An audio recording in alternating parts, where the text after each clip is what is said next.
Hi, I'm David Dodge. Welcome to Green Energy Futures. What do you do if you have no space on land and not enough roof space to install solar?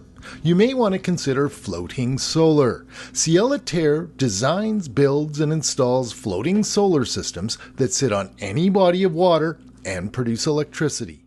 My name is Chris Bartle. I run sales and marketing for Ciel Terre USA. Ciel Terre is a French-based company. We are a manufacturer and distributor of floating solar racking and anchoring systems here in the U.S. and in North America. So Ciel Terre, I believe we're over 200 employees now, headquartered in France. We have a large R&D group in India.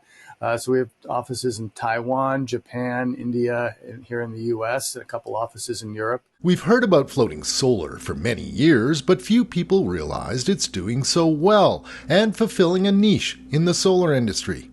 Total projects is over 300, and that totals 1.5 gigawatts. Most of that is in Asia.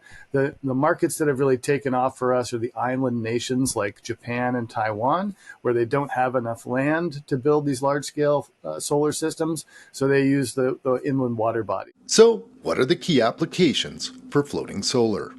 Floating solar simply gives the developers and builders of solar systems another surface to use.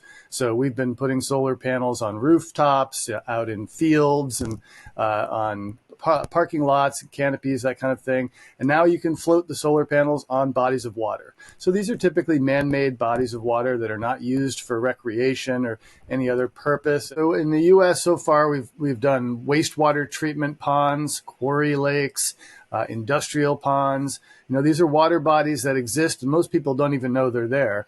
So the biggest system Ciel Terre has built is 192 megawatts. That's in Taiwan. And that was actually phase 2. The phase 1 of that project was 88 megawatts. So combined, you're approaching 300 megawatts. In drought-stricken areas, Bartle says floating solar slows evaporation rates and blocks sunlight, slowing algae growth. And a side benefit is the solar modules are cooled, making them more efficient. So, are the modules installed flat or tilted on the water? We have 2 tilt options, 5 degrees and 12 degrees. We can't go steeper than 12 degrees because it would create greater row spacing, which just means bigger islands, more floats required for the same amount of kilowatts or megawatts. So we've decided to max out our tilt at 12 degrees, keep it nice and compact. And what that allows us to do is fit 1 megawatt on 2 acres of water surface. So what about winter in the northern climes of Canada? Cold weather doesn't scare us. We've got systems in Colorado and Sweden and Korea that have been frozen in ice and covered in snow, at various stages of the winter. We warranty our system down to minus 40 Celsius. So the floats don't sit very deep in the water. They're floating high up on the water. They're submerged maybe an inch or two. So when that water freezes, it really is freezing underneath the floats. There's no compression going on that's damaging the floats. So the big question is, how expensive is floating solar? Yeah, it is quite economical. It's a little bit more expensive than a ground mount system of the same size, but the devil's in the details. The rough rule of thumb, floating solar might be 10 or 15% more than a comparable sized ground mount system.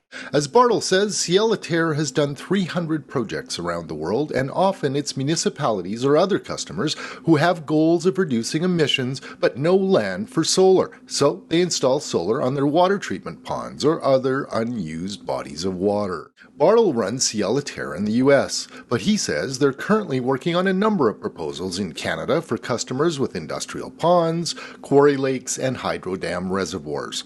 Learn more on our blog at GreenEnergyFutures.ca. For Green Energy Futures, I'm David Dodge.